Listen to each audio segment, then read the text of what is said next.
رزق کا مدار عقل پر نہیں، ورنہ زیادہ عقل والے کم عقلوں سے زیادہ مالدار ہوتے ہیں۔ رزق کا تعلق عقل سے نہیں ہے، سمجھ سے نہیں ہے۔ اگر عقل اور سمجھداری سے رزق کا تعلق ہوتا تو ہمیشہ سمجھدار لوگ مالدار ہوتے اور ان کے پاس مال و وسائل زیادہ ہوتے۔ اس کا تعلق عقل سے نہیں۔ فرمایا رزق کا مدار عقل پر نہیں، ورنہ زیادہ عقل والے کم عقلوں سے زیادہ مالدار ہوتے، حالانکہ زیادہ عقل والے آپ کے سامنے موجود ہیں۔ ہاں، لیاقت سے رزق ملنا قارون کا عقیدہ ہے۔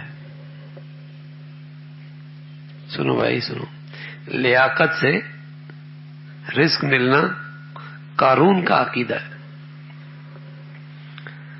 قارون کا عقیدہ تھا کہ میری صلاحیت ہے، میرے اندر استعداد ہے، میرا اپنا کمال ہے، اس لیے تو دکان چل رہی ہے، اس لیے تو کارخانہ چل رہا ہے، اس لیے تو فیکٹری چل رہی ہے۔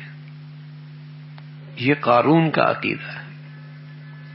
اور مسلمان کا عقیدہ یہ ہے، میں تو ایک تدبیر کر رہا ہوں، بس اللہ کا فضل ہے، اس کا فضل ہے بس، اور جب تک اس کا فضل چل رہا ہے مجھے مل رہا ہے، اور اس کا فضل روٹ گیا تو سارے نقشے دھرے کے دھرے رہ جائیں گے۔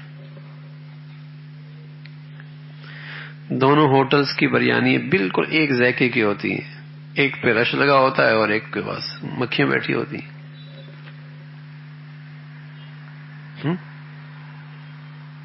ذائقہ ایک جیسے۔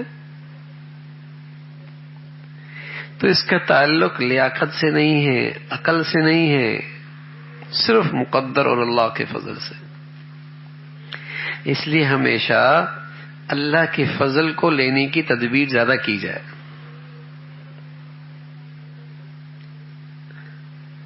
اس کو زیادہ کی جائے۔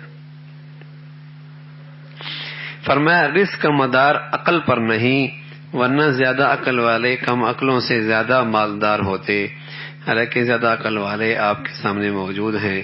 لیاقت سے رزق کا ملنا قارون کا عقیدہ ہے۔ لیاقت یعنی صلاحیت، ڈگریاں ہو جائیں گی، ہاں تو ذرا کشادگی ہو جائے گی، رزق بڑھ جائے گا، ایسا نہیں۔ اس لیے اپنی اولاد کو سب سے پہلے دیندار بناؤ، دیندار بناؤ۔ ہم سمجھتے ہیں کہ اس کے اندر رزق کی لیاقت پیدا کر دیں گے تو رزق آسان ہو جائے گا، آخرت بھی خراب ہوتی ہے، دنیا بھی برباد ہوتی ہے۔ جو آپ کے اختیار میں ہے میاں وہ کرو، وہ کیا؟ اسے نیک اچھا انسان بنا دو، یہ آپ کے اختیار میں، اس کی آپ تدبیر کریں، اچھا انسان بنانے کی تدبیر کرو،